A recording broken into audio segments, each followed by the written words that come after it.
বন্ধুরা, টুকিটাকি চ্যানেলে সবাইকে স্বাগতম। এখন আমরা চলে এসেছি রঘু ডাকাতের কালীবাড়িতে। আমরা রঘু ডাকাতের কথা অনেক পড়েছি ইতিহাসে, বা তার কথাও আমরা অনেক জানি। তো চলো আজকে রঘু ডাকাতের কালীবাড়ি ঘুরে আসি, আর এখান থেকে আমরা যাব কুন্তিঘাট। তো দুটো জায়গার ভিডিওই আমি একই ভিডিওতে শেয়ার করেছি। পুরো ভিডিওটা দেখার অনুরোধ রইল, সাথে থাকো, সঙ্গে থাকো।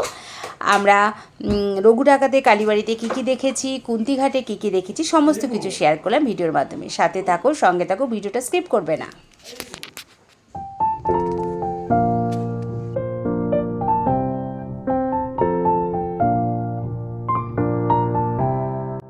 ত্রিবেণী শ্মশান থেকে আমরা এসে পৌঁছেছি রঘু ডাকাতের কালীবাড়ি, যেটা হচ্ছে ত্রিবেণী শ্মশান থেকে দূরত্ব ওই 1.5 থেকে 2 কিলোমিটার হবে, খুব একটা দূরত্ব না।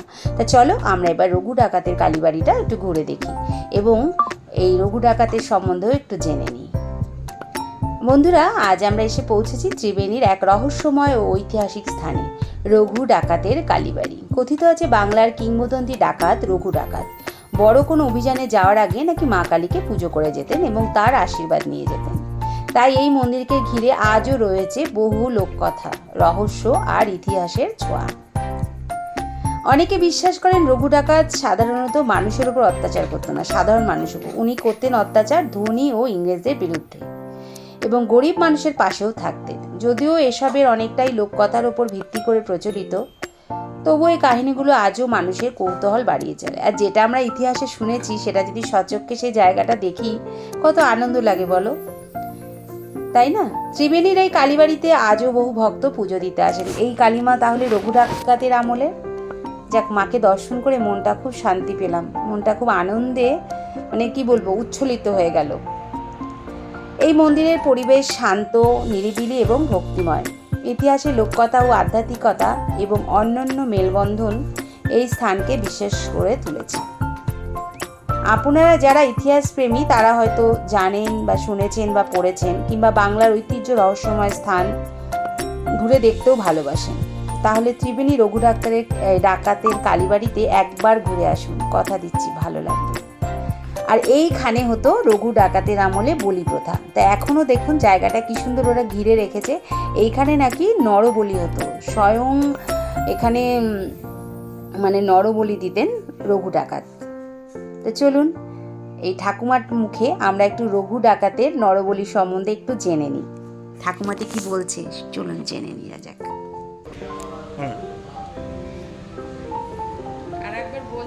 আপনাকে কথা প্রসাদকে বলি দিতে গেছে রামপ্রসাদ, তখন বলল দাঁড়াও সমর, মাকে ডাকি বদন ভরে, মাকে ডাকি মা আমার আছেন কি না, আছেন নাকি। তখন দেখতে রামপ্রসাদের মুখটাই মায়ের মুখ। মা তো আছে,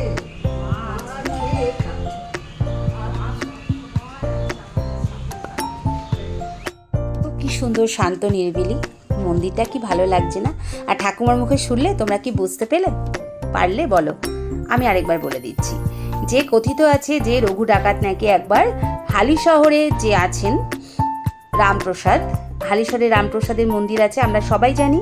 সে রামপ্রসাদকে নাকি একবার ধরে নিয়ে গেছিলেন মাকে বলি দেবেন বলে, মার কাছে। তো বলি দিতে গেছেন, সেই সময় নাকি রামপ্রসাদকে বলি দেবেন। তখন রামপ্রসাদ বলেছে দাঁড়াও, বলি দেওয়ার আগে আমার একটা কথা শুনে নাও। বলল কি? বলল আমি একটু মাকে ডেকে নিতে চাই, মানে মাকে ডাকতে চাই। তখন সবাই তো মৃত্যুর আগে শেষ সুযোগ দেয়, সেরকম দিয়েছিলেন রঘু ডাকাতও। তো তখন রামপ্রসাদ মাকে ডেকেছেন, যে মা বলে ডেকেছেন, যেই তখন দেখতে পাচ্ছেন যে রঘু ডাকাত দেখতে পাচ্ছেন যে রামপ্রসাদের মানে সারা মুখটা হচ্ছে মায়ের মুখ। তো সেই থেকে নাকি ওখানে বলি প্রথা বন্ধ হয়ে গেছে, আর বলি দেওয়া হয় না। তার আগে নাকি নরবলি হতো, সেই জায়গাটা তো তোমাদের দেখালে আমি। আর এইটা হচ্ছে সেই মায়ের পুকুর, যেখানে স্নান করে পুজো দিতেন রঘু ডাকাত কোনো কাজে বেরোবার আগে। আর এই বটগাছ, মানে বহু পুরনো এই বটগাছ, জানি না কত পুরনো যুগের ইতিহাস বহন করে চলেছে এই বটগাছ, সেই জানে কাকু কত ঝুড়ি নেমে এসেছে বটগাছটা থেকে। আর এখানে সবাই পুজো দেয়, মানত করে। এখানে প্রচুর ভিড় হয়। কোন সময়টা ঠিক এখন আমার মনে নেই, মনে পড়ছে না, আমি শুনেছিলাম সেই সময় নাকি এখানে মেলা হয়, প্রচুর মানুষের ভিড় হয় এবং মন্দিরটা রেনোভেট হচ্ছে, নতুন করে মন্দিরটার কাজ হচ্ছে, হয়তো মানে কি বলবো, আগামী দিনে মন্দিরটা আরও সুন্দর হয়ে যাবে দেখতে। খুব সুন্দর জায়গাটা, পারলে একবার ঘুরে এসো। তো সেখান থেকে আমরা এবার বেরিয়ে চলেছি কুন্তিঘাটের উদ্দেশ্যে। সেখানে কি আছে বলো তো? ব্রিটিশ আমলের লোহার ব্রিজ, ঝুলন্ত ব্রিজ, যেটা লক্ষণঝোলা রামঝোলা গেলে আমরা দেখতে পারি উত্তর ভারতে। তো সেটাই এখানে আছে, সেটা দেখতে এবার চললাম। তোমরা যদি ট্রেনে যাও ত্রিবেণী থেকে পরের স্টেশনই হচ্ছে কুন্তিঘাট। আর বাই রোড যদি যাও তো এখান থেকে তোমরা বাই রোড বেরিয়ে যেতে পারো। তো এই ব্রিজটি হুগলি জেলার অন্যতম পুরনো লোহার সেতু। তা চলো এখন আমরা কুন্তিঘাটের ব্রিজটা একটু দেখে আসি। রঘু ডাকাতের কালীবাড়ি থেকে বাই রোড কুন্তিঘাটের দূরত্ব 3 থেকে 4 কিলোমিটার হবে। ওই সময় লাগবে আনুমানিক 10 থেকে 15 মিনিট যদি তোমরা গাড়িতে যাও। আর হেঁটে গেলে তো হেঁটে যাওয়া সম্ভব না, যেহেতু পরের স্টেশন কুন্তিঘাট। তোমাদেরকে ট্রেনে গেলে ত্রিবেণী থেকে ট্রেনে করে তোমাদেরকে যেতে হবে কুন্তিঘাটের উদ্দেশ্যে।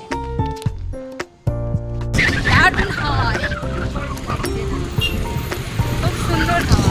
এখন আর ঠিক কুন্তিঘাটের দিকে যাচ্ছি, ব্রিজে রয়েছে, ব্রিজ দিয়ে রেল লাইন চলে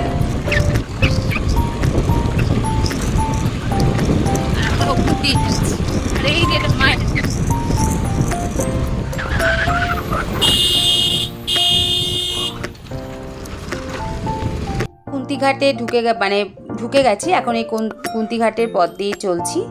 খুব সুন্দর জায়গাটা, ভীষণ ভালো লাগলো। বেশ গ্রামের ছোঁয়া এখনও রয়েছে, আবার মানে শহরের ছোঁয়াও রয়েছে। ভীষণ ভালো লাগলো জায়গাটা, মানে শহর গ্রাম মিলিয়ে রয়েছে এই কুন্তিঘাট।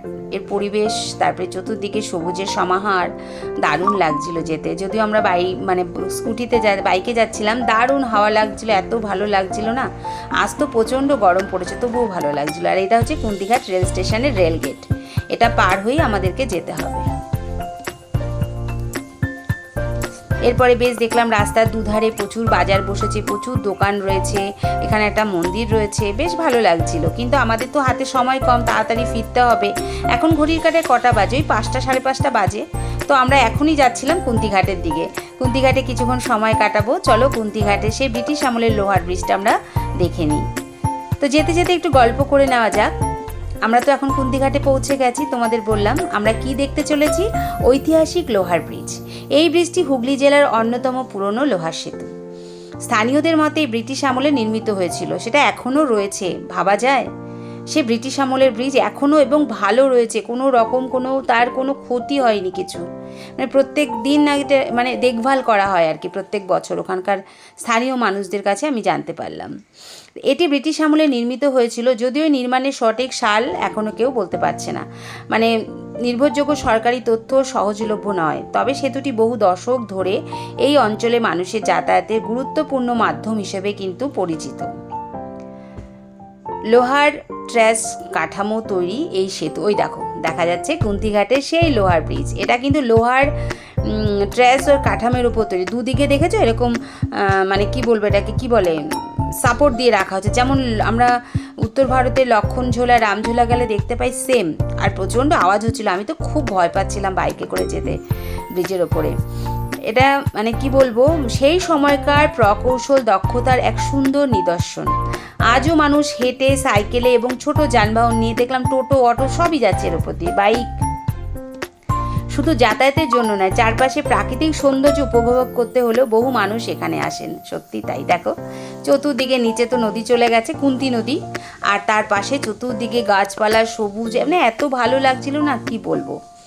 একদিকে ইতিহাস, অন্যদিকে প্রাকৃতিক শান্ত পরিবেশ, এই দুয়ের মিলনে কুন্তিঘাটের লোহার ব্রিজ আজও স্থানীয় ঐতিহ্যের এক গুরুত্বপূর্ণ অংশ। তাই ত্রিবেণী বা আশপাশে বেড়াতে এলে অবশ্যই সেতুটি একবার অবশ্যই ঘুরে দেখবেন, ভালো লাগবে। সত্যি কথা দিচ্ছি, ভীষণ ভালো লাগবে। আমাদের তো ভীষণ ভালো লেগেছিল। এই ব্রিজটি ব্রিটিশ আমলে বলে প্রচলিত হলেও ঠিক কোন সালে নির্মিত হয়েছে সেটা কিন্তু এখনও কেউ বলতে পারছে না, শুধু ব্রিটিশ সাল বলেই বলছে সবাই। তবে এখনও এটাকে দেখাশোনার কাজ করা হয়। মানে ভালো, আমার তো ভীষণ ভালো লেগেছে। কতক্ষণ দাঁড়িয়েছিলাম, প্রচুর মানুষ দেখো এসে ফটো তুলছে। আমিও একটু ব্রিজের ছবিটা তুলে নিলাম। একটা ব্রিটিশ আমলের ঐতিহ্য, সেটাকে তো আমার মুঠো ফোনে বন্দি করে রাখাটা যায় বলো। আমি মানে একটা আমার মানে কি বলবো, আমার স্মৃতির পাতায় একটা নতুন পাতা জুড়ে গেল কুন্তিঘাটের এই লোহার ব্রিজ। যেটা অবশ্য আমি জানতাম না, আমার হাজব্যান্ড গুগল দেখেই বার করেছে। তাই ও বললো না আমি কুন্তিঘাটে লোয়ার ব্রিজটা দেখতে যাবই। তাই দুজন মিলে চলে গেছিলাম কুন্তিঘাটের লোয়ার ব্রিজ দেখতে। পুরো দেখো কাঠের পাটাতন দিয়ে তৈরি, দেখেছো কাঠের পাটাতনের ওপর এই ব্রিজটা। আর এত আওয়াজ হচ্ছিল না কি বলবো, ভীষণ ভয় লাগছিল। আর এখন তো বেশ সুন্দর নামো নামো তো, মানে দারুণ লাগছে দেখতে, দেখো কি সুন্দর লাগছে না। আমরা রয়েছি কুন্তিঘাটে কাঠের ব্রিজের ওপরে। দেখো আমার পিছনে ব্রিজটা, আর নিচ দিয়ে চলে গেছে কুন্তি নদী। ওইটা কি গো, ওইটা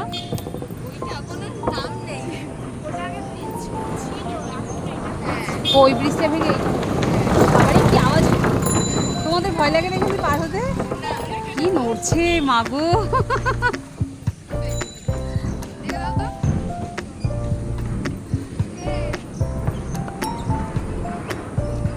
অটো বা মানে সব কিছু যাচ্ছে, অটো বাইক সাইকেল, ওই দেখাটা অটো আসছে।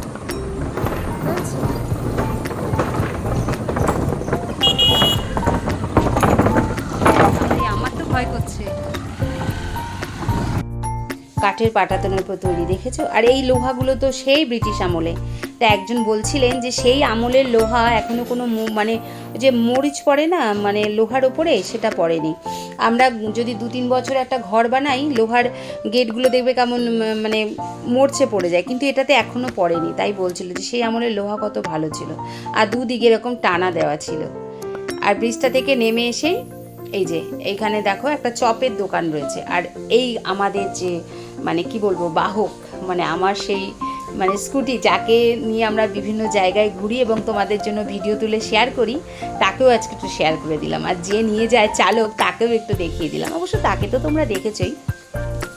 কুন্তিঘাট থেকে নেমে এসেই ছিল এখানে একটা চপের দোকান, দারুণ চপ ভাজে জানো একদম। এই দেখো কুন্তিঘাট থেকে নেমে এসে, মানে তুমি যদি কুন্তিঘাট রেল স্টেশনের দিক থেকে আসো, ব্রিজটা মানে নদীটা পার হয়ে এপারে এসেই ছিল চপের দোকানে। দারুণ চপ ভাজে, কিন্তু তোমরা যদি কখনো যাও ওই চপের দোকানে অবশ্যই একটু চপ খেয়ে এসো, ভীষণ ভালো লেগেছিল এবং আমরা বাড়ির জন্যও নিয়ে এসেছিলাম। আর এই দেখো রাতের কুন্তিঘাট, কত মানুষ বসে আছে ব্রিজের ওপর, কত মানুষ যাচ্ছে, মানে সারা দিন বলছে কত লোক যে পারাপার হয়, কত গাড়ি যে যায়, মানে ধারণার বাইরে। আর এখন সন্ধে নেমে এসেছে, ঘড়ির কাঁটায় প্রায় 6:45 উপরে বাজে। আমাদের তো বাড়ি ফিরতে হবে, তারা রয়েছে না। চলে আসলাম এবার আবার সেই ত্রিবেণীতে। ত্রিবেণীর পথে আমরা রওনা দিয়েছি দুজন মিলে। গরম ছিল কিন্তু স্কুটিতে এত হাওয়া লাগছিল, ভীষণ ভালো লাগছিল, খুব ভালো লাগলো আজকে কুন্তিঘাট। আর এই যেখানে একটা মন্দির ছিল, মাকে প্রণাম জানিয়ে রওনা দিলাম ত্রিবেণীর দিকে। দেখেছো সন্ধে নেমে এসেছে, এবার তো বাড়ি ফিরতে হবে না। আমরা বাড়ি থেকে বেরিয়েছিলাম বিকেল 3:30 পৌনে 4টে।